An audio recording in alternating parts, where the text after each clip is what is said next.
You're listening to Impolite Society with Laura and Rachel. Let's do it. I'm excited. This is a crazy, crazy topic. I know. Ready? Do you want to hear the song that I prepared? Oh my God, you have a song for it? The connection is a little bit loose, so let's see if you get it. Ready? Okay. A baby, I compare you to a kiss from a rose on the grave. Well, I know it's the more Seal. you get of danger, it seems. I don't know. It's talking about kissing in graves. And a baby? What? Baby! Not like a human baby, like a sexy baby. I am a very sexy baby. Yeah, you know, that kind of baby. The baby you want to put your dick in. Not the baby. Oh, God. So, Kiss from a Rose was the credit songs for Batman Forever, which was Val Kilmer's Batman. I watched that a lot when I was a 12-year-old.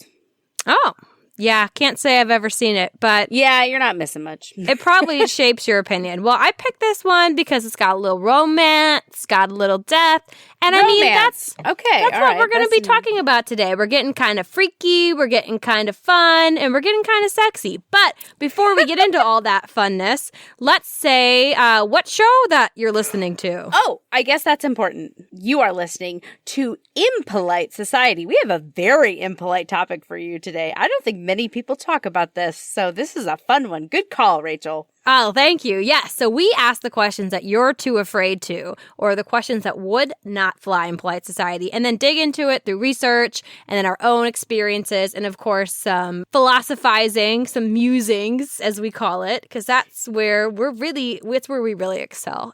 Yeah, research is always shoddy. We're talking first page of Google results is pretty much what you get with us.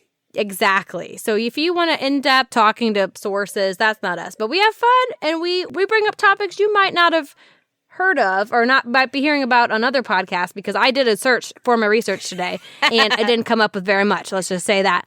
But before we get into it, I'm going to start by asking Laura, just a kind of light, happy, breezy question to get us started. You ready? Okay. I'm so ready for this light, breezy question.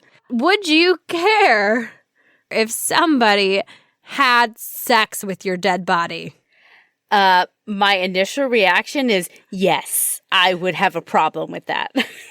If you knew that after you die, you're not there, you're not using it anymore, it's just a vacant vessel, you still would have a problem if somebody came in and was like, you know what, I want to hit that. Yes, I would. It's dead body rape is what it is. That dead hunk of cells cannot consent. Yes, but does it have to? And we're going to get into that. And you've guessed it, folks, if you haven't by now. Yes, we are talking about necrophilia. So we're having a little bit of fun. And Laura's just like, wow. So fun. Well, we said we were talking about taboos, and so we are going to one of the biggest taboos that's still kind of fun to talk about. Yeah, it's a crazy one. Everyone, you should have seen my face as I was reading the notes for this podcast. This morning, I was like, oh! Like my face just got worse and worse and worse as we kept going.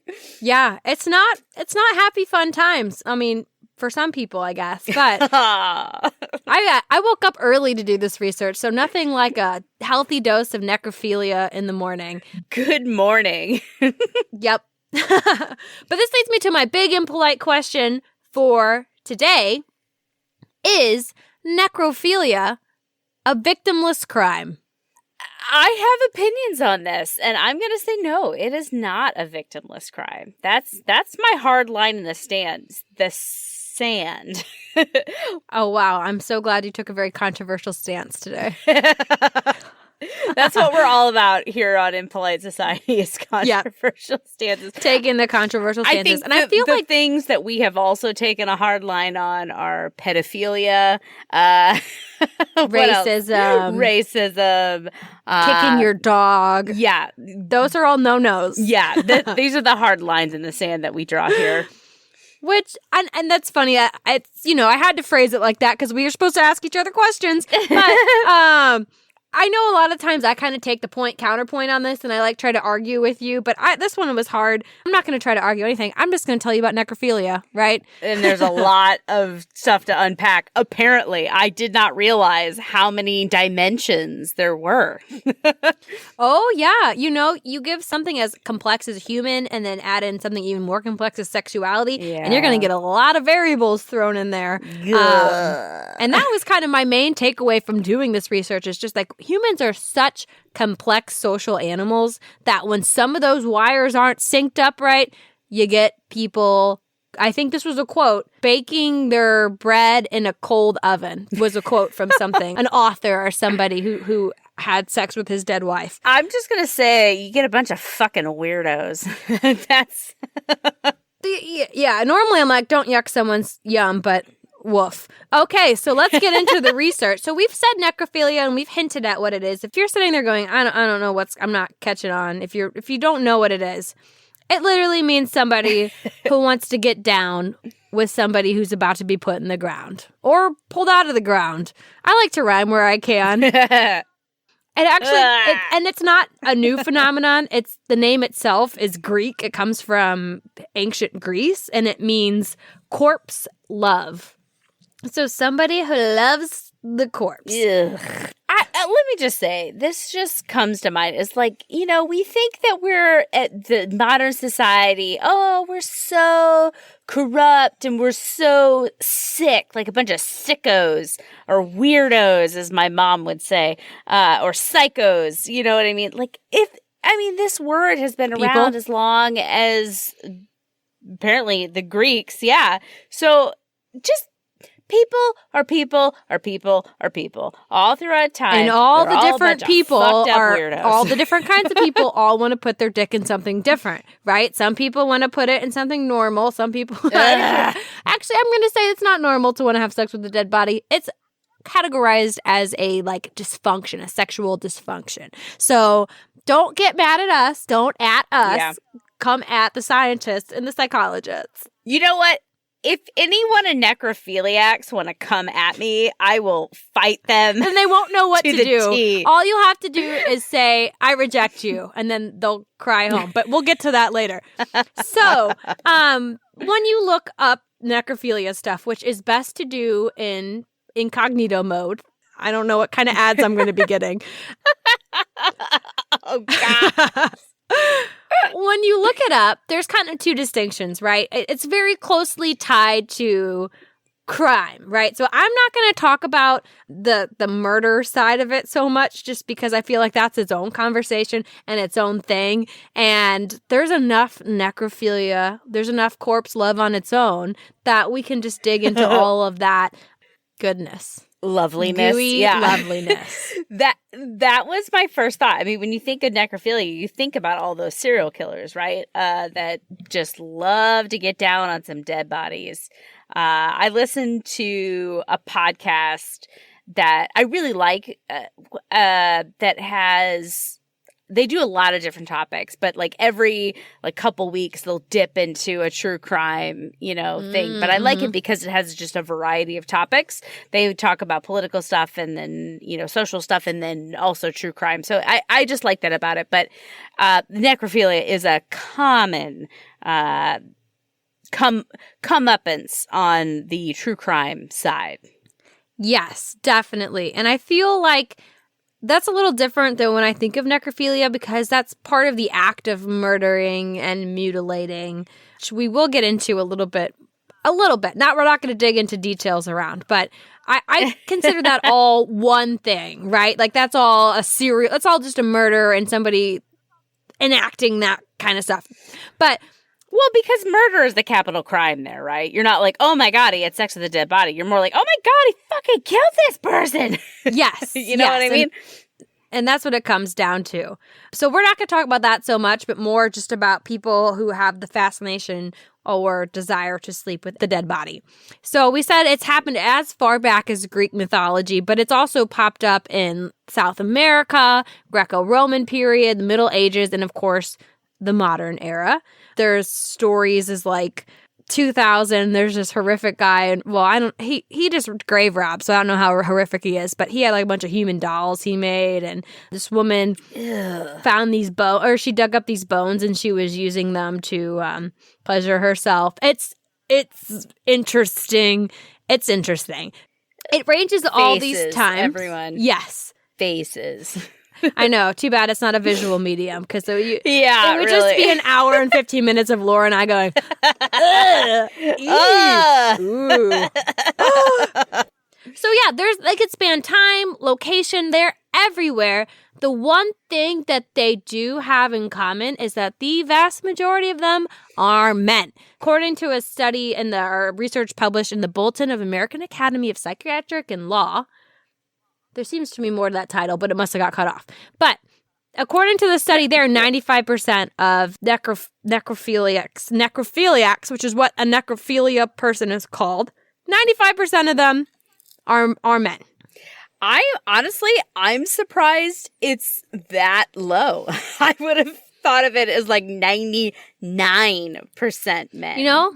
That was a little bit more shocking. I don't hate it. Girls gotta get her own, do her thing. Gotta get her bone where she can. I know. I mean, you haven't been on Tinder, but to be fair, neither have I. But what I hear about Tinder, you can't blame her. Can't blame her. Well, I didn't see this in your research, but I'm curious. Do you have any statistics on how many people are necrophiliacs? Do you know what I mean? Like 1 in 1,000, 1 in 100,000? Well, that's a good question. And I was running into that kind of problem when I was looking through it, right? And that goes with why it's so tied closely to the murderer necrophiliacs. And I don't think we have an accurate number, because you have to get caught to get included in the statistics, right? And I think there's probably a lot of people out there who fall into the lower levels, because there are levels that fall into the lower levels who we would never know. There's no way to record them. They're not big on self-identifying, in other words. I wouldn't be. No. I wouldn't be raising my hand like, yes, that's me. I like to give me a stiff. I get stiff for the stiffs. How many puns can I make in this Keep hour? going. I want to hear them all. Awesome. But not only are they mostly men, right? But necrophilia isn't something that's specific to humans. That happens in the animal kingdom as well. Some of the beautiful, majestic creatures that I saw listed on said Wikipedia page about necrophilia included some lizards and a story about a guy who watched a male duck chase another male duck into a glass window, and then when the one that ran into the window died, the other male duck had sex with it. So that's just traumatic on so many levels. That was what we call a murderer. That's the Jeffrey Dahmer of ducks. But it raised a question, because I know we like to talk about evolutionary biology. Do you think there's any evolutionary biology that would make it? No. I think that if anything, it's just maybe someone who's so dumb, or a species that's so dumb, or like the drive to mate is so high that you kind of like ignore that obvious no. You know what I mean? Like, oh, this is not going to reproduce. This is not going to bring me the continuation of my genes, but I'm overriding it anyway, whether that because I'm so stupid or because I'm so horny. Well, yeah, and that's what I said too. It's not exactly like the chimpanzees that are out there doing this. This is lizards and birds, and they're more likely to be running on just like that kind of brainstem pure hormone stimulation. Like, just there's no higher thought. It's just that lizard went up to a dead lizard or something it perceived as a female lizard, and then it went at it. You know, it started the mating did dance, and when it wasn't rejected, it said, "Hell yeah, it's my lucky day." I mean, I've seen a video of a scientist get mated with by a parrot, like jumped on his head and started to mate with him. So I'm thinking it's probably just more like a animals who are influenced more by like just responses and you know, that kind of instinct. Not as much social like cue or like, hey, I know you're dead and I'm deciding to move forward anyway. Yeah, I would say it's more like an evolutionary biology dead end than it is a product of evolutionary biology, because you're not getting anywhere with that. That's not going to get you any little babies.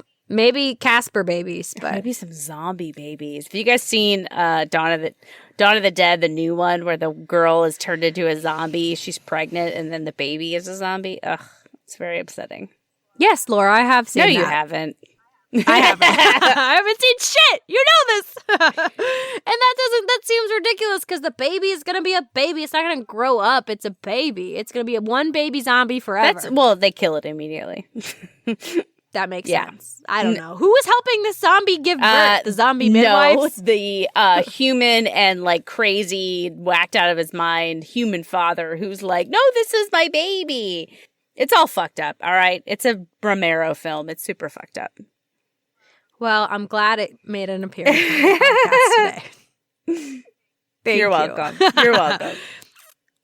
So if he had wanted to have sex with his zombie wife after she had a baby in 6 weeks, of course, would that have been necrophilia? Good question. Yes, because she's technically dead. But also very dangerous. A lot of zombie bitey. It's a dangerous game to play there. She would still be cold, I guess. Ew. So now that we had that fun train of thought, let's get into the different levels of necrophiliacs. So it's not a one-size-fits-all, right? It takes all kinds to make the world go round. And here are the different kinds, the different ways that people like to engage sexually. With my sexuality. My sexuality. I mean, I'm glad that I would still have it going on if I was dead, I would still want to, My milkshake brings all the boys to the yard. Damn right. That's better than yours. Okay. What did you call it? My cellular bloat brings all the boys to the yard. Tissue gas. Did I get that? My tissue gas brings all the boys to the yard. Damn right. That's better than yours. Oh, God. Don't poke me or I'll explode. Mm-hmm.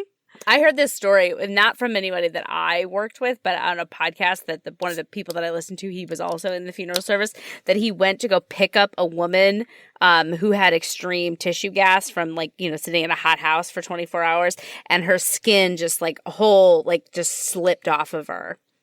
Ugh. Wow. And that was what you thought your calling was to go do that. I never went on the calls. I didn't do the in-person calls. I just did the embalming. Bring it to me. I will take care of it. So what was the most bloated person you saw? How, on a scale of 1 to 10, how tissue gassy? Not really at all. A lot of the ones that I saw, they die at home. They die in nursing homes. They come in freshly refrigerated or freshly dead. But the most decayed person I saw, they had an autopsy done, and I don't know if they were out too long after their autopsy. I assume not. I assume the professionals knew what they were doing, and that he was waiting for a period of time before they took him into custody and then refrigerated him. But anyway, they did the whole autopsy. The guy came to us. He was a very large man, and I can say this because I've sliced into him, right? So, there's significant inches of subcutaneous fat that you can see after you open, make I didn't make the Y incision, the autopsy, the medical examiner or coroner did the autopsy. But when you open the Y incision, there's substantial inches of subcutaneous fat. And I kept thinking, I'm like, you could stab this guy and never hit a vital organ. 6 inches, you could stab him and never get anywhere. But anyway, he was turning green kind of at the gills. Oh, God. And the smell was something to behold. And my embalming partner, now my best friend, had to tap out for a minute because she had to go to the bathroom. Oh, my goodness. Oof. Well, thank God people do it, right? But that much weight sounds like a good self-defense mechanism, right? Nothing can... That's what I think. I'm like, okay, I'm thinking how many inches do you need to stab me with to get to my vital organs? And I'm thinking, I don't know, pretty thick. You gotta have a pretty long knife to get where you're going. Who needs a bulletproof vest? I have fat. At least against a knife. Bullet, not so much. Maybe, or teeth, right? But that's a different podcast. That's, cannibalism is also linked to necrophilia a lot. People, if you do one, you do the other if you're one of those violent people. But let's talk about the different levels of necrophilia. Okay, back on track. Yes, we're back. I mean, but I could sit and listen to your stories about your mortuary science days all day long. I'll save the dead baby one for later. Sad. What? This is a light and funny podcast. This is a breezy one. Go ahead. Okay, so the layers. So at the very top or the very bottom, the lowest rung, right? These are your most harmless, your most innocent necrophiliacs. These are the role players. So these are the folks who, they get aroused when their partners pretend to be dead or lay there like a limp fish, or I describe it's any kind of Christian sex. A sheet with a hole cut in it. Yes, there's not a lot of movement. Everybody's like really rigid. Doing your duty to the party. Yeah. Oh, youth group sex. That's what I should have said. That would have been great. If only I was funnier. I've read about this where people, I don't know if I've read about that. Maybe urban legend, like, people want you to lay in a bathtub of ice so you're cold, before you get it on. I don't know anybody who's ever done that, but I feel like it's some sort of urban legend or. I've heard of that. Yeah. So it's somewhere in the zeitgeist of America. Yeah. Or, some weird sexual kink that no one's actually experienced but heard about. Yes. And can you imagine? Oh, man. If somebody told me that, I'd be like, no, sorry. It's like, how much are you spending on ice? Or how much time do you spend filling up ice cubes? Yeah, that's a lot of money on ice. Ice is expensive. It's like $5 a bag, yo. I know. I don't have any ice in my house right now. We drink our water warm like goddamn Europeans. Which that reminds me, I need to get you a Christmas gift of ice trays, at least for when I come over. We're just hedonists over here. We just warm water. Sometimes I leave my beer out and I drink it warm. It goes down easier. Savage. All right. So another layer, right, of necrophilia is romantic necrophiliacs. So these are people who want one last romp in the hay with their dearly departed loved ones. So they are so attached to their partner that they want to keep their lover's body with them after their lover has died, which is kind of sad. Yeah, I think this more of some sort of bereaved psychosis. Do you know what I mean? Like, oh my God, I'm just beyond myself. I'm insane with grief. And who knows what crazy shit people might get into or do. That's what I think when this one comes to mind. Yes. And this is where I tried to quote it earlier. So one of the stories that come from ancient Greece is about Herodotus. Oh, Herodias. Herodias. I should have looked it up before, but Herodias is a poet, I'm guessing? Yes. Okay. So he alluded that there was a Greek tyrant named Periander, right? Periander is what it looks like. I learned from playing Assassin's Creed Odyssey that you just put the emphasis in weird-ass places. So it's probably like Periander, something like that. Anyway, so this guy defiled the corpse of his wife after she died because he loved her so much. And he used the metaphor, Periander baked his bread in a cold oven. Wah, wah. I don't know how to respond to that. What's a bread baking? I don't like this metaphor. I enjoy food. I would like to keep it separate from necrophilia. Let's not talk about bread baking or necrophilia. I reject your metaphor, Herodias. Yeah. One time I baked bread with expired yeast and it just never rose. Yeah. What's that? Is that like ED? Is that an ED metaphor? I have also tried to make scones with expired baking powder or baking soda. They were flat as a pancake. I was very disappointed. Oh. As you know, that you need those chemical reactions to make their baking happen. Actually, well, I did a science experiment about baking. So no, okay, did it involve a volcano in the 4th grade? No, it involved me making like 6 dozen cookies. I did some by the recipe, some with baking soda, some with baking powder, some without either. And I just ate a whole bunch of cookies. And that's why I was a fat kid. They sound delicious. I love this experiment. Well, this sounds like the only best. A couple of them were delicious. For the threefold science fair thing. You know, 100%. That's what it was. Oh, yeah. And the title was How the Cookie Crumbled. I'm just wordplay, even at a young age. Do you know what also crumbles? Dead people?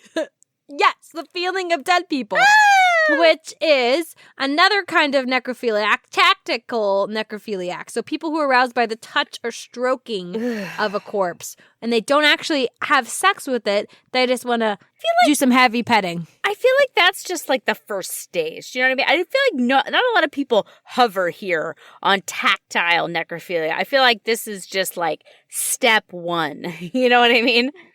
Well, I get that. I think there's definitely it might be enough for some people, but if we're talking step 1, I would say step 1 is necrophiliac fantasies. Okay. These are people who have fantasies about having sex with a dead person, but they don't actually interact with corpses. So that's just a necrophiliac who doesn't have access, right? Let's just be real. Well, I mean, if we're going to talk victimless crime, I feel like whatever goes on in your head, that's not impacting any real world scenarios. So, if every once in a while you think, ooh, that's fucked up, that's kinky, I'm into it. Okay, fine. Keep those thoughts to yourself. And or to your fan fiction that you post online. Exactly. Go that route. Yeah, don't enact it unless there's a consenting adult, which I don't know how you can consent if you're dead. So there's also fetishist necrophiliac. So people who, this is going to be, very appetizing and lovely sounding. People who remove objects, for example, panties or a tampon or body parts from a corpse for sexual purposes. So they don't have sex with them. They just either take their earlobe, because that's a very sexy part of the body, or they take their underwears or tampon. Again, I feel like this is another stopping point on the way to full-fledged Well, yeah, the levels. You're climbing your ladder. Yeah. You're climbing. Yeah. You're getting higher on it. Yeah. And how many people die with a tampon in them? I'm just thinking about that.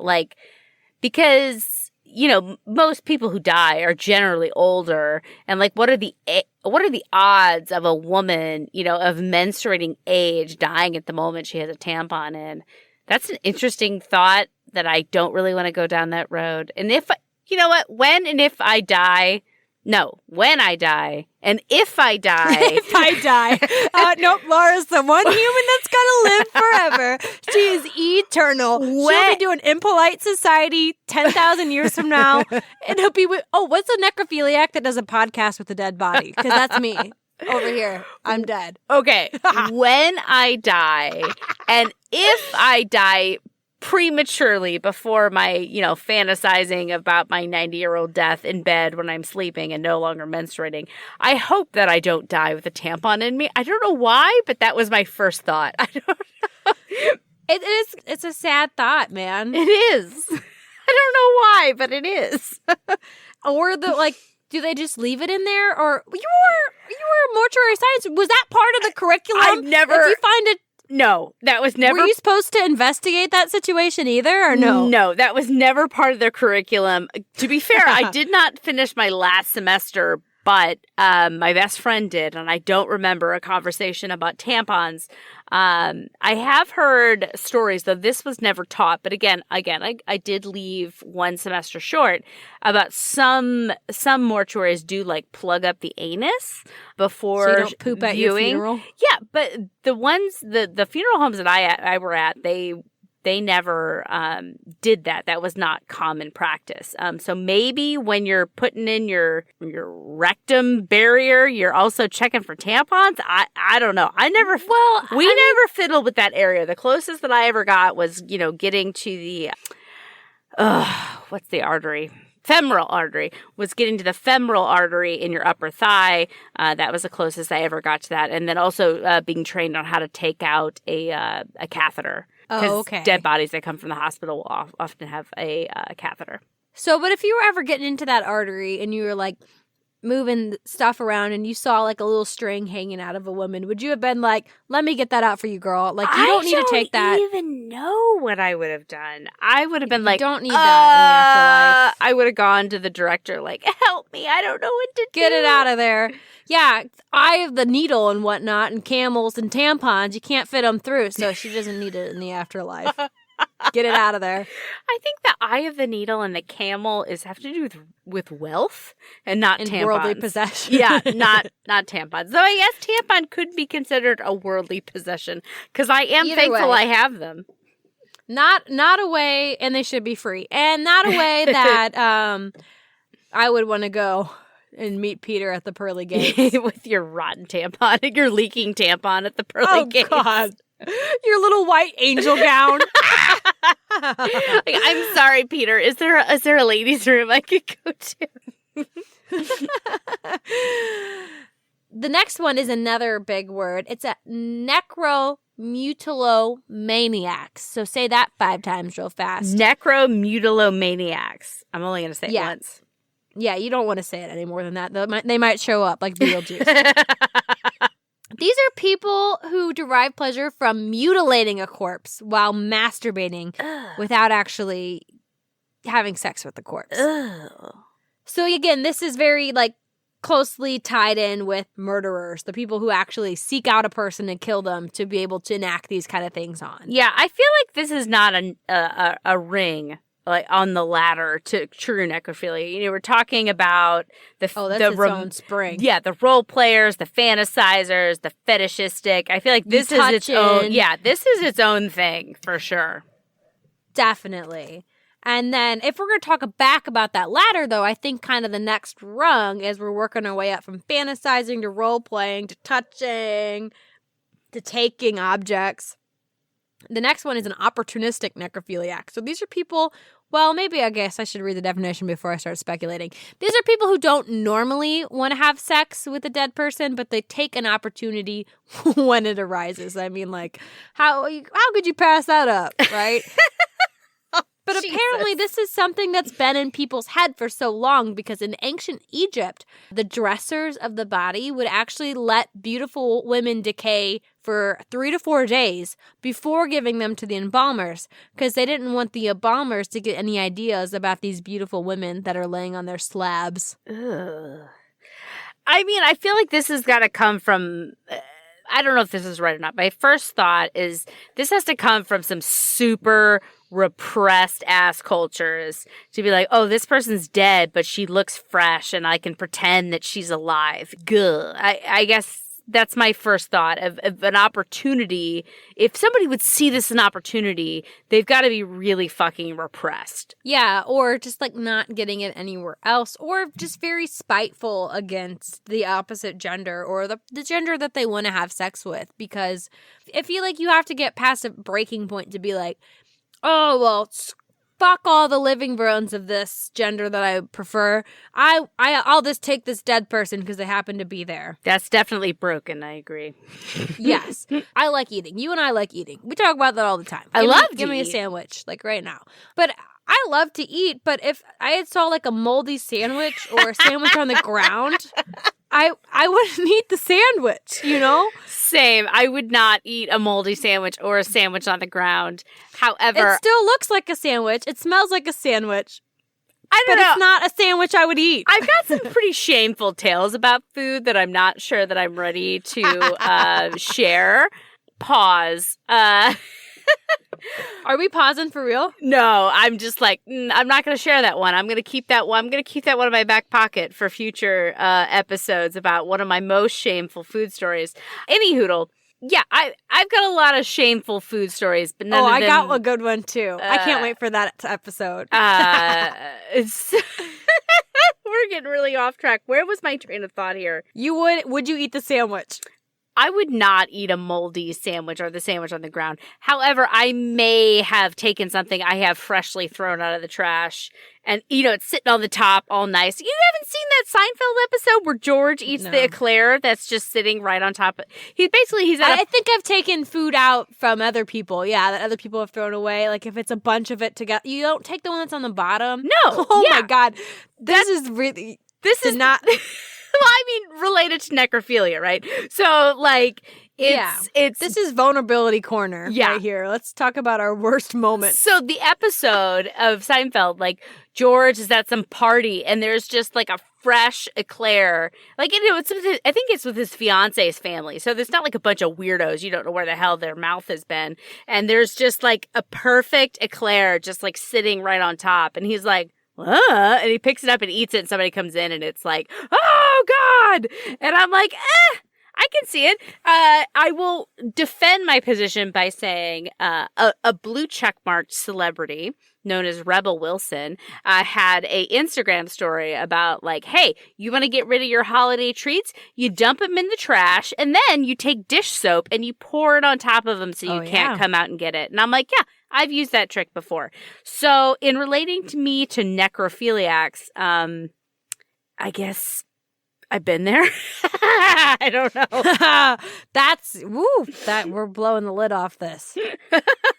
She's been tempted by the fruit that's rotten. Tempted by the fruit of another. You probably don't even know that song, do you? I do know that. Tempted by the fruit in the trash can. That's where we're at. So we talked about the different kinds. We got a couple different kinds. Some weird, really weird, like the necromutilomaniacs, the fetishists, the tactile. I bet you're going to be very relieved to hear that there's also regular necrophiliacs. So these are just people who they just prefer intercourse with the dead. They're normal. They're regular. That's the top tier of the ladder. It's just like, I've gotten there. I'm a regular necrophiliac. I just like to bow some dead people. Or is it a necrophiliac who eats their daily dose of fiber? Maybe. So regular.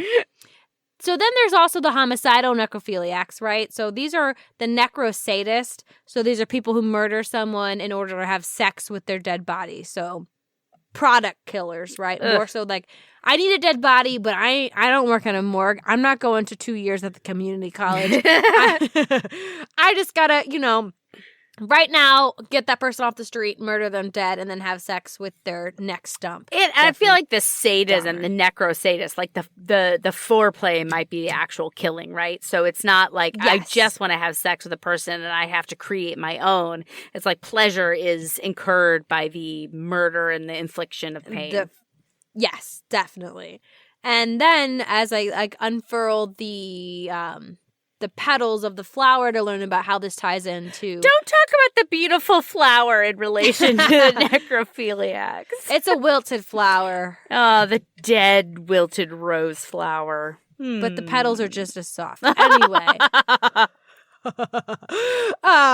So they can actually categorize it. So you could take the necrophiliacs that are the murderers or the violent ones, and you can sort them into... based on 2 criteria, whether they're warm or cold. Ugh. So how long, I know, how long are they willing to have sex with the body? Some of them, the ones who are the murderers and the sadist who then continue doing stuff after, they're warm. And I almost categorize that as something different. I almost exclusively think of necrophiliacs as cold or a body that's been dead for more than 2 hours. If you're having sex with a body that's been dead for less than 2 hours, you're still just a sadist who's like enjoying mutilating a person.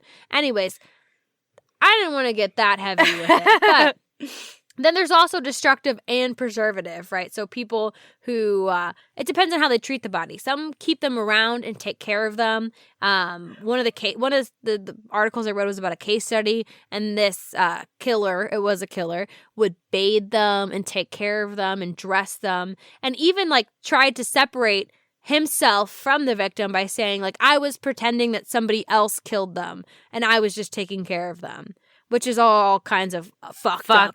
Yeah. Like, that's actually, that's actually kind of sad. You know what I mean? Like, you're so fucked up in the head that you're trying to disassociate yourself from the action you took, from the further fucked up action you're taking.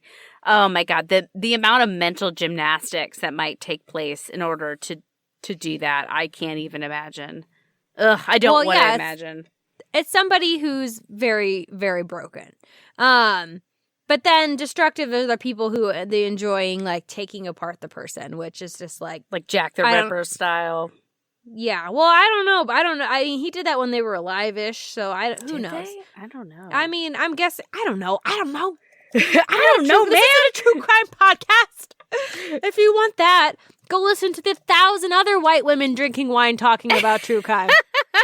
Literally, I can't throw a rock without hitting a white woman talking about true crime. Well, I've just looked it up. Was Shoo 'em Jack away. the Ripper a necrophiliac? There isn't. This is from, again, first page Google results. There isn't any evidence for a necrophiliac Jack the Ripper. He just wanted to gore women for no reason. Yeah, exactly. You know what? I'm not going to categorize one. They're not better or worse. They're all just equally fucked up. Well, I will say that I think there is some hierarchy here. If you're murdering someone to have sex with a dead body, you're the worst one. Oh, if you're digging up a dead body, you're probably a little less worse. Yeah. Well, yeah. That goes without saying, I feel like. Okay. And then the final type, because we've spent like 30 minutes talking just about the types. Okay. Oh, God. Exclusive necrophiliacs. These are the queen bees, what do you call it? Like, they are the top rung. They are the people who only have interest in sex with the dead and cannot perform for a living partner. Yeah, I'm exclusive necrophiliac, so I am not interested.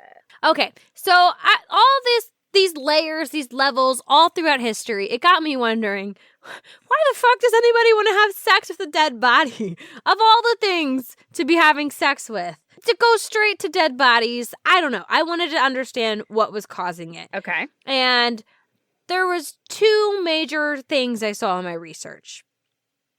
One I agreed with more than the other. This is the first one and the one I don't agree with so much.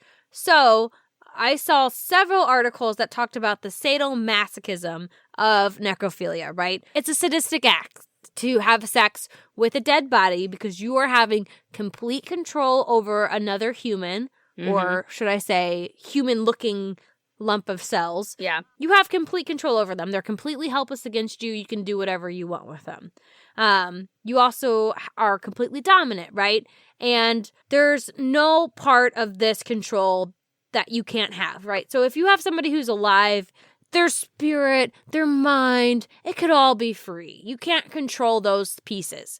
But with a dead body, you can project onto it, like we talked about, that they're happy to be with you. They're enjoying what's happening, or they love you, which is fucking sad as I say it out loud. Jesus Christ, that's a downer. And this ties to a lot of the serial killers that you see and you hear about as being necrophiliacs. What are your thoughts? Sad. Like you said, sad. To me, it doesn't ring so much true because I feel like these are probably the minority.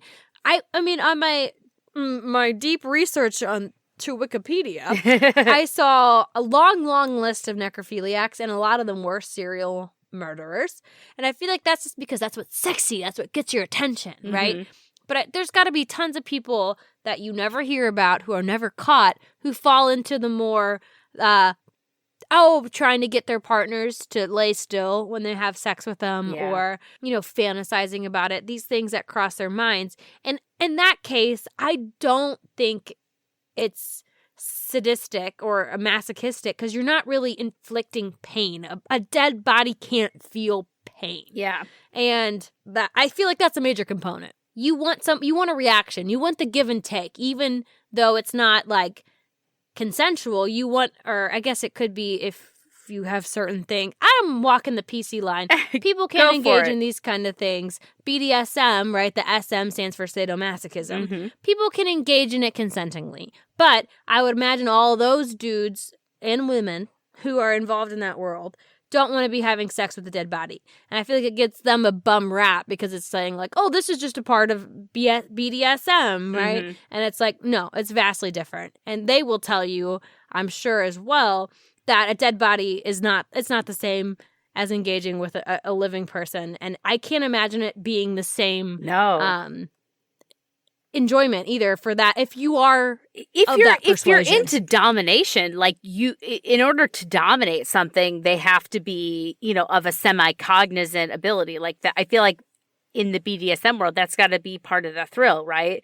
Like you are a living, breathing person with a choice and I am dominating you. You know, that's I feel like that's got to be part of the thrill. So I do feel like it's probably separate.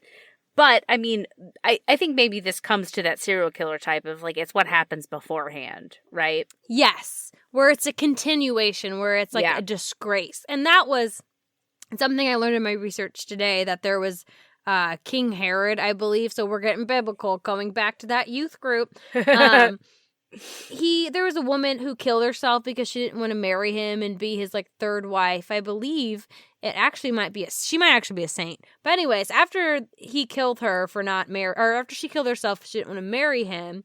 He kept her body into honey so that he could have sex with it as a way of being like, well, ha ha ha, you can't escape me. Yeah. So I think in that kind of situation, it is about domination. But I think that's almost different than just being like, oh, there's something arousing about the way that person's cells are farting. I'm sorry, I keep going back to it because we're disgusting in life and we're disgusting in death. That's life where the tissue death comes from, is farting cells. That's exactly what it is. It builds up under the skin. Yes, nothing about life is pretty. We're all just living a charade. But I agree with you that it does not seem to be accurate for that. What I think is more on target for necrophiliacs, which is what I saw in other research that I looked into, was that people who do this are looking for a partner. They are wanting a partner who literally cannot reject them. And a study on the Wikipedia, the citing was not, the link was broken. So sorry about that. So super legit. 100%. They talked to necrophiliacs, I guess, at the Necrophiliacs Anonymous meeting. And NA. they asked them, no, NA. Not applicable. Don't talk about it. But they asked them, and the motivation that it came out in 68% of the respondents, they were looking for someone who couldn't resist them who couldn't reject them. Right. I mean, there was other sources mixed into it, and they could feel more than one source too. But that was the majority, I think, by a lot. Yeah. And it just comes from, like, learning that necrophiliacs develop poor self-esteem, perhaps, in fact, due to a significant loss, right? So they're fearful of a rejection by others, and they desire a partner who is incapable of rejecting them. Or they're fearful of the dead, right? This is another kind of flip it on the head. They're fearful of dead, and they've transformed the fear by means of rejection formation into desire, right? So it's like, I'm scared of dying. I can't comprehend death. Like we talked about, we don't know what's going to happen. So I'm going to, like, opposites attract it into being something that gets my willy whistling. That's not even a saying. I feel like that last one is bullshit. More on the first one is the fearful of rejection. Like, you can't reject me. Let me get my jollies where I can. That last one feels a little bit like reaching to me. I'm fearful of the dead, so I'm going to reclaim my livingness by having sex with the dead. I mean, I like I said, a lot of people perform mental gymnastics, but I feel like that one might be a stretch. It's that first one that I feel like is probably more on target. Definitely the most applicable, because we're not going through our lives taking these existential higher meaning things that are motivating us. We are reacting to our own experiences that we've had. And being rejected sucks and it hurts. Mm-hmm. And if you are in a space where that's enough to damage you that much, maybe that could lead you down this path. Yeah. But it still would have to be really bad. I think there's also probably some screws loose there. Yeah, some mental illness at the core of all that. If I do say so myself, there's something else going on. But I also learned something interesting during this research and in these same studies, that this motivation to have sex with the dead was also linked to profession. So 57% of the genuine necrophiliacs that they talked to in the survey by the Bulletin of American Academy of Psychiatric and Law, 57 of them had occupational access to corpses, such as being a morgue attendant, somebody who worked at funeral homes, somebody who worked at a cemetery, and This got me thinking, is this a chicken or an egg situation? Or are people who wanting to have sex with corpses drawn to this profession? Or is it that when you're around dead bodies and maybe you're seeing a dead nipple every once in a while, or you start to think, oh, I'm alone in this room with this body, is that what kind of plants the seed that gets the fantasy going? That's a really good question. I have no idea. But yeah, 57%. So that's more than half. I don't know, man. Maybe a mixture of the two. Maybe some people are drawn to the profession because of that. And then some people, it's more of a, quote, crime of opportunity. I have no idea. You got to let your hotties rotties. Oh, God. I'd again rhyming. It's more rhymes. It's the lowest level of literary device. And I aim to please the masses. I guess when it comes to chicken or egg, I think about pornography, right? Like, do people seek out pornography of the things they are interested in? Or I think it starts that way, right? Yes. And then it leads somewhere. You have these like pop-ups that come out. Oh, are you interested in this or that or this or that? And then definitely. And then you start going down a rabbit hole, like the YouTube rabbit hole that I go down when I Google, Tom Cruise's teeth, and I start to run down that. What is going on with his teeth? He's got weird teeth. Anyway, but you start to go down a rabbit hole and you end up somewhere and you're like, oh, is this what I'm into now? You know what I mean?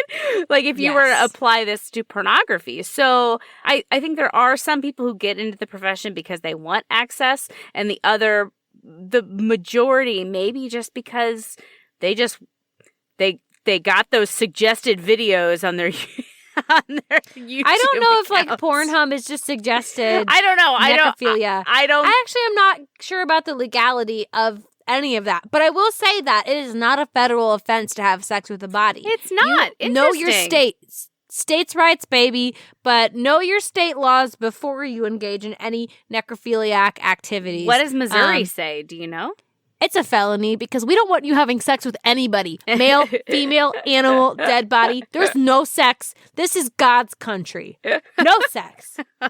It's funny that you said that some people come to the profession because they have this kind of predisposition already inside of them. I'm so curious. Did you suspect anybody in the class or anybody that you met, mortuary people? Was there anybody who gave you kind of a weird feeling while you were studying? There was a lot of people who gave me a weird feeling, but it was not necrophilia related. There was just a lot of fucking weirdos in there, as you can imagine. I would say the large percentage was normal. That's, again, where I met my best friend ever. But there was definitely some people who gave me the wigs in there. There was this guy, and I'm sure he was a nice guy. I mean, he was a preacher, and he was married, and he also, was a full-time... Red flags. He was he worked at a funeral home and then decided to go get his license. And I'm sure he was a nice guy, but something about him just weirded me out.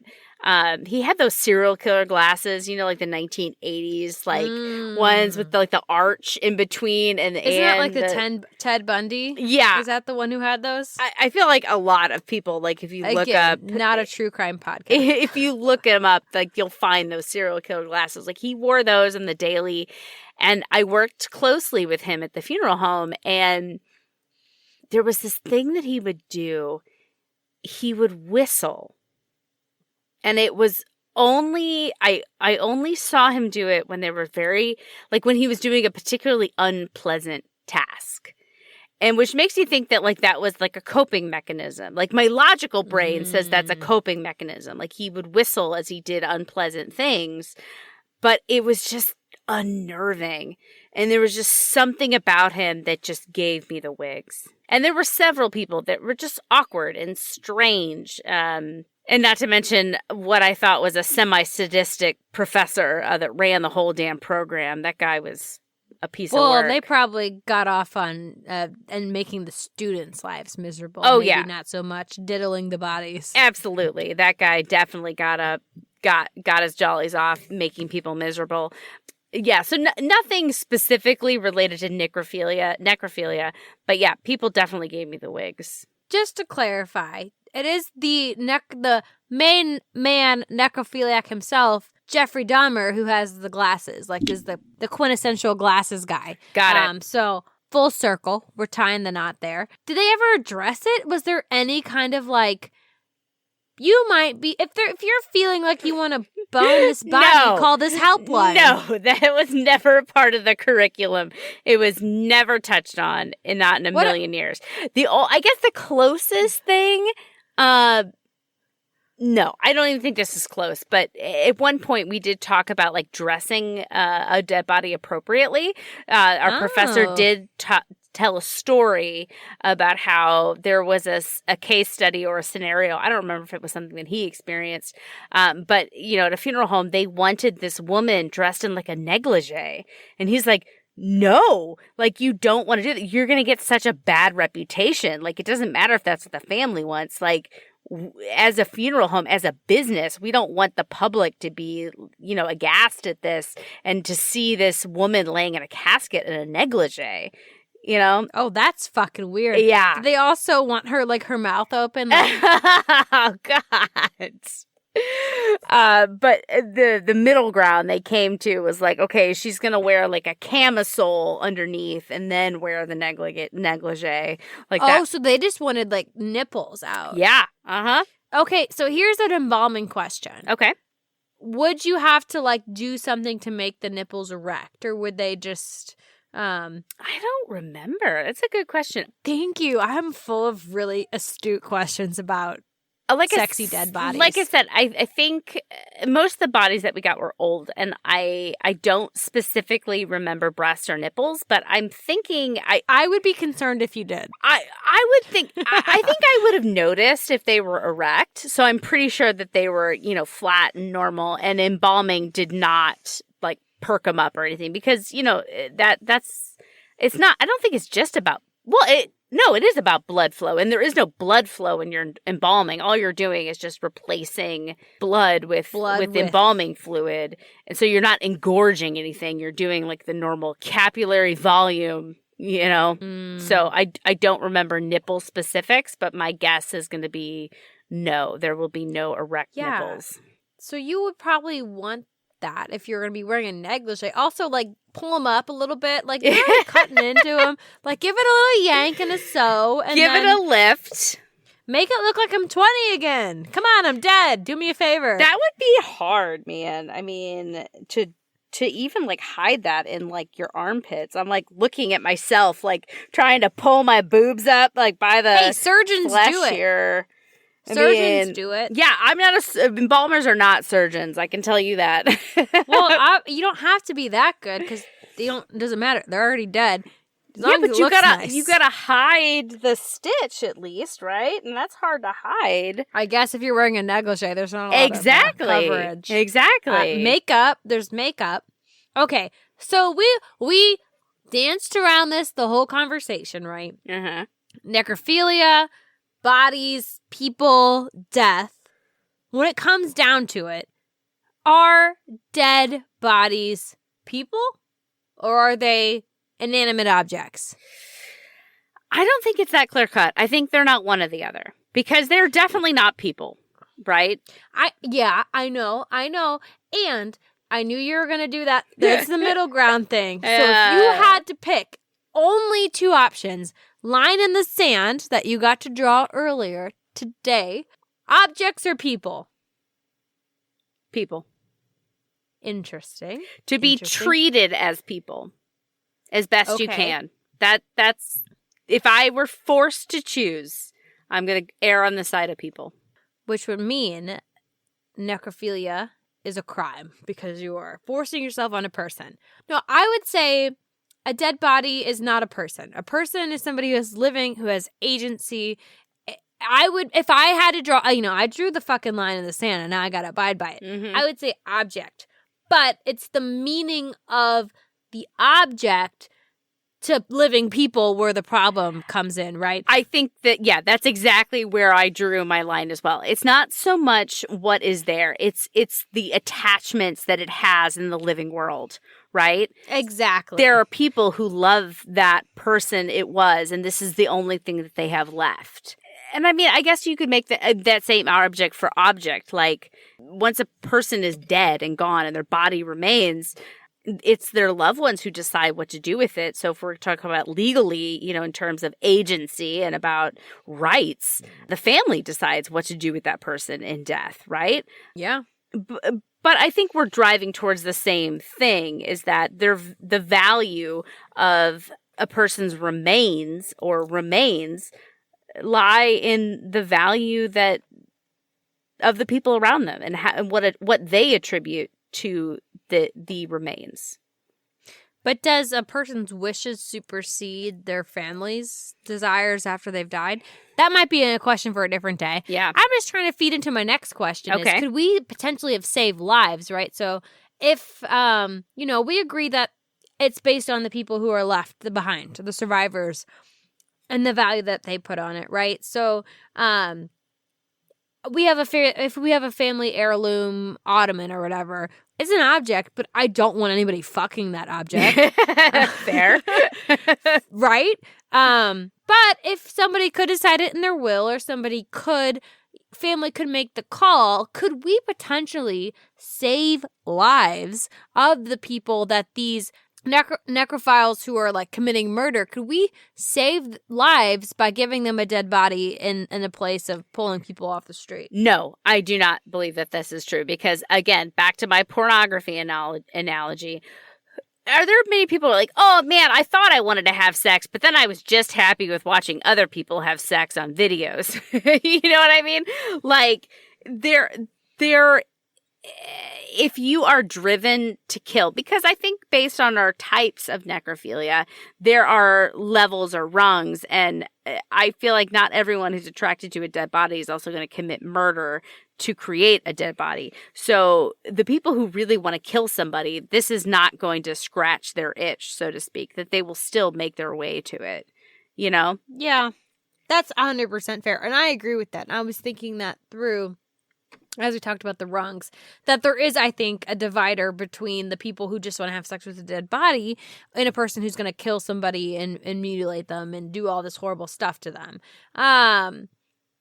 All we would do if we had that kind of service, right, where you could donate your body to necrophiliacs. Who the hell would do? No, some people would do that. We've talked about how fucked up humans are. Somebody would do that. People have signed up to be cannibalized. Like, people have... They've found people, and then they go there to be killed and eaten. Yeah.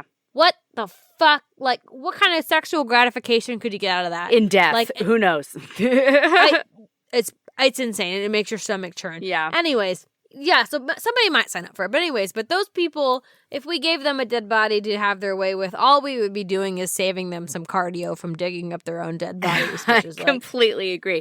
And with possibly the obesity even... epidemic, we need it. Everybody should be out digging every day. Well, and also I think it might just even stoke the fire more. Again, back to my pornography. Like, it's just like, ooh, this was great. Imagine how much better it would be if I killed this person. You know what I mean? Like, if I went the next step further. Yeah, but to me, I don't think that's a next step. That's like saying that it's like kind of what do you call it? A slippery slope, which is not a valid rhetorical argument. It's not. I use it all the time. Well, it's not. According to my communication theory professor, or my persuasion theory, it's not a good argument. That's the people who say, oh, we let two men get married. What's next? A man and a goat getting married? It's not the same. That's not a slippery slope, because I agree with that inherent principle of slippery slopeness. I like my dippity dop. Yeah, exactly. Because one argument involves two cognizant, consenting humans, and the other does not. So that's not a slippery slope. There are on the other same line areas of thinking, if I want to have sex with a dead body, that doesn't make me want to kill someone. Like those are two. I hear what you're saying. But if you're a person who's already, like, your ultimate goal, your what really gets your jollies off is that type, the The dead type? No, the different type that we talked about, the homicidal necrophiliacs or the sadomasochistic necrophilias or necrosadists. That's what we call it. If that's really who you are at the core, and you give them the next inch, you're not going to be satisfied with that. That might even further, stoke the fire of that necrosadism rather than keeping it tamped down where it should be tamped down. You're more giving them an outlet, but that outlet inevitably leads to I need more. Because again, just like pornography, like you click on one thing and you're like, okay, this was exciting for a while. What's the next thing?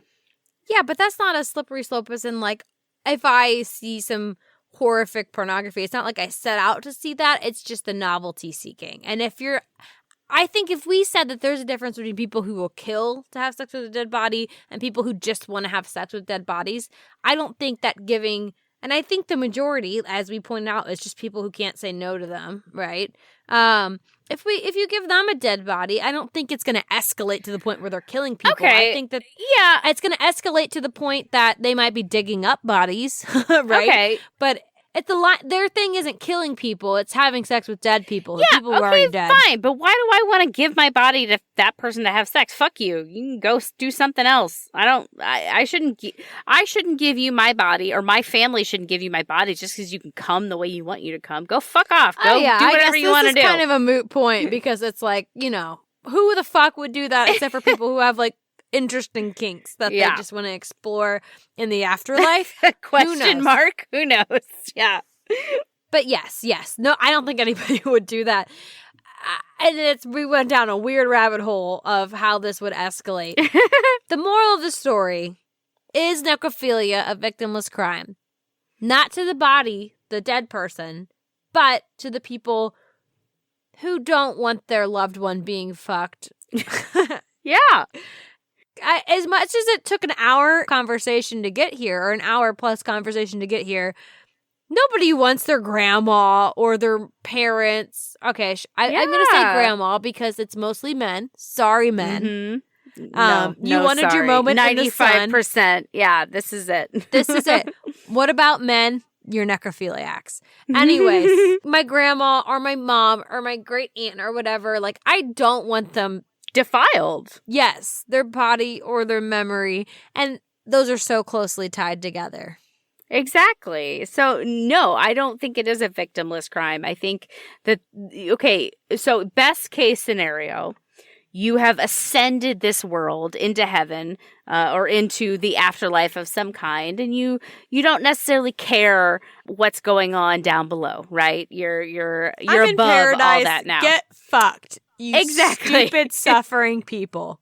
Exactly. So you've ascended. This is the best case scenario, and all that's left on the planet Earth are the people who loved you and love what is left. The only thing that they have to hold on to, which is their body, which is why we have funerals in the first place, which is so people can say goodbye, people to pay their respects with the only thing that they have left.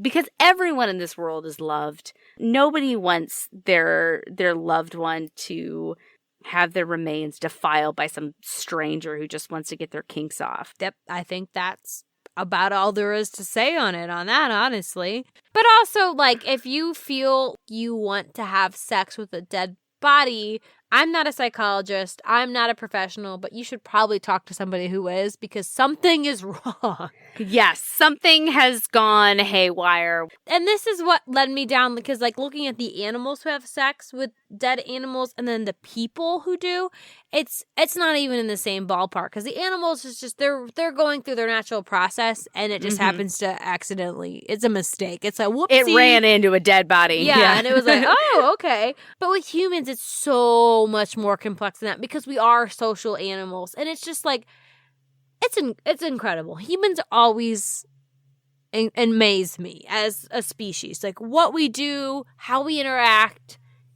It's bonkers. And this is just one of those kind of like, for every action, there's an equal and opposite reaction. So we do all this amazing stuff, but as a payoff, we have some of us that want to have sex with dead people. I think that's 100% right, is that people are capable of such beauty and grace and such terrible, horrific things. That's the spectrum. And necrophilia falls on the lower end of that scale. Definitely. Well, not as bad as actually murdering people or like genocide, but it's not on the front end, that's for sure. And I think at that point we got to call it, because how much more can we talk about necrophilia? Fair. I've already felt like dry heaving. Several times. Yeah. And thank you for listening, guys. If you listened to us talk about necrophilia for the last hour plus, thank you. No, Laura, at this point, you're welcome for talking about necrophilia for an hour plus. You're welcome. We're happy to provide the service for you. Yeah, absolutely. Absolutely. Thank you to all of our followers on Instagram and Facebook. We appreciate you following us on those platforms. You're the best. Thank you for listening. Thank you for engaging with us. This is a lot of fun for us to do, so it's just amazing that anybody else cares. I love it. It's honestly one of the highlights of my week. Yay, me too. And it doesn't matter if you don't, because we'll keep making these.